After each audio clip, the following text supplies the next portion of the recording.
Assalamualaikum warahmatullahi wabarakatuh. Hai semua, di video kali ini kita bikin kue talam pandan. Bikinnya super gampang banget, cukup diaduk aja langsung jadi. Dan untuk rasanya dijamin super enak, lembut, wangi dijamin ya. Kalau teman-teman coba resep ini pasti bakalan suka dan bikin lagi. Kue talam ini cocok buat teman-teman jadikan ide jualan, isian snack box ataupun suguhkan bersama keluarga tercinta. Bikinnya mudah, rasanya enak. Yuk kita bikin sama-sama. Untuk cara membuat, pertama kita bikin adonan pandan. Siapkan 150 gram tepung beras. Siapkan wadah, campurkan semua bahannya. Masukkan 150 gram gula pasir. Lanjut masukkan 40 gram tepung tapioka atau tepung sagu.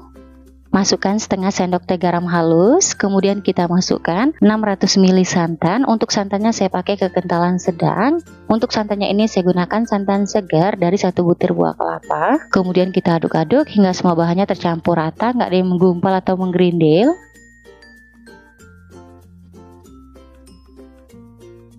Setelah adonan tercampur rata, lanjut kita masukkan 50 ml jus pandan. Ini saya dapat dari 8 lembar daun pandan yang saya blender dengan sedikit air.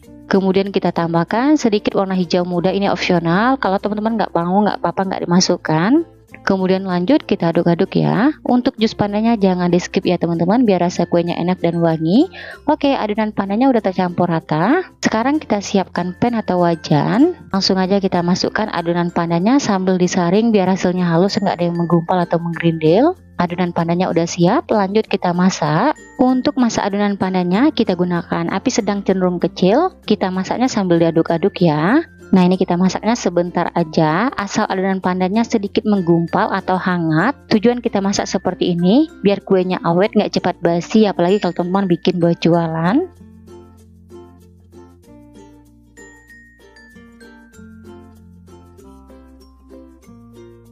Nah, setelah kita aduk-aduk, kelihatan teman-teman adonan pandannya sedikit menggumpal. Oke, matikan api kompornya. Langsung aja kita angkat dan siap dimasukkan ke dalam loyang. Sekarang kita siapkan loyang, oles loyang dengan minyak goreng tipis-tipis saja hingga rata. Untuk loyang yang saya pakai ukuran 20 x 20 dan tingginya 7 cm. Setelah loyang dioles rata, langsung aja kita masukkan adonan pandan ke dalam loyang. Untuk kondisi adonannya masih panas ya, kita masukkan semua adonan. Lanjut kita kukus. Sebelum digunakan, kukusan sudah kita panaskan hingga mendidih. Di tahap ini sebaiknya tutup kukusan dialasi dengan kain serbet biar uap air nggak menetes di atas kuenya. Kita kukus adonan selama 25 menit atau pastikan lapisan yang set atau mengeras ya.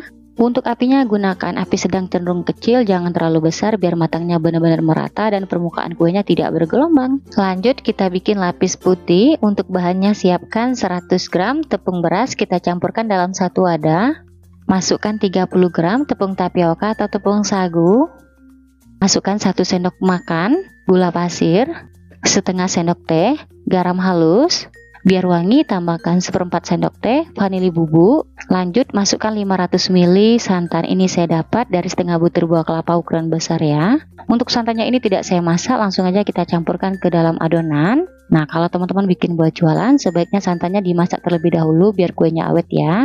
Lanjut kita aduk-aduk hingga lapis putihnya tercampur rata, nggak ada yang menggumpal atau menggerindil. Setelah adonan lapis putihnya tercampur rata, terakhir kita saring ya teman-teman. Untuk lapis putihnya ini kita kukus sebanyak 3 kali, jadi kita bagi 3 sama rata. Setelah 25 menit kita kukus, adonan pandannya udah set atau udah mengeras. Sekarang kita masukkan lapis putih pertama. Kita kukus lapis putih pertama selama 5 menit. Setelah 5 menit kita kukus, lapis putih pertama udah set atau udah mengeras. Sekarang kita masukkan lapis putih kedua. Kemudian lanjut kita kukus selama 5 menit. Setelah 5 menit kita kukus, lapis putih keduanya udah set atau udah mengeras. Sekarang kita masukkan lapis putih yang ketiga. Jangan lupa sebelum kita tuang adonan ke loyang, diaduk-aduk dulu ya supaya nggak ada bahan yang mengendap di bagian dasarnya. Untuk lapis ketiga biar matangnya benar-benar merata, kita kukus selama 15 menit. Setelah 15 menit kita kukus, kue talamnya udah matang. Selanjutnya kita angkat, kita keluarkan dari kukusan. Kemudian kita biarkan dulu di suhu ruang hingga dingin. Setelah kue talamnya dingin, langsung aja kita keluarkan dari loyang. Bagian pinggirnya kita sisir menggunakan spatula tipis. Ini bertujuan biar kue talamnya mudah dikeluarkan. Lanjut kita beri alas, kemudian loyangnya kita balik. Nah, gimana nih teman-teman, mudah kan? Bikin ide jualan yang satu ini dijamin resepnya anti gagal dan rasanya enak banget. Yuk teman-teman cobain di rumah. Setelah kue talam panahnya kita keluarkan dari loyang, hasilnya seperti ini. Langsung aja kita potong. Untuk pisaunya jangan lupa dilapisin dengan plastik biar nggak lengket. Untuk satu resep kue ini kita potong menjadi 4 bagian, kemudian kita potong lagi kecil-kecil. Di tahap ini untuk besar kecil potongannya sesuai selera. Nah, kalau teman-teman bikin buat jualan, setelah kue talamnya kita potong kecil, kita kemas ke dalam plastik mika. Untuk satu potong kuenya bisa dijual di harga 2 ribuan atau disesuaikan aja dengan bahan-bahan yang dipakai di rumah. Oke teman-teman semua, selamat mencoba resepnya ya. Nah, ini setelah kue talamnya kita potong-potong, untuk hasilnya seperti ini kelihatan. Hasilnya mulus, cantik banget, menarik kalau teman-teman bikin buat jualan. Untuk tekstur kue talamnya lembut dan sedikit kenyal, kelihatan hasilnya cantik ya, dan matangnya benar-benar merata. Bismillahirrahmanirrahim. Untuk rasanya dijamin super enak banget, lembut, manisnya pas, berasa pandatnya wangi, recommended ya buat teman-teman cobain di rumah. Oke, sekian dulu video dari saya. Semoga suka dan bermanfaat. Terima kasih udah nonton videonya hingga habis. Sampai ketemu di video saya berikutnya. Wassalamualaikum warahmatullahi wabarakatuh.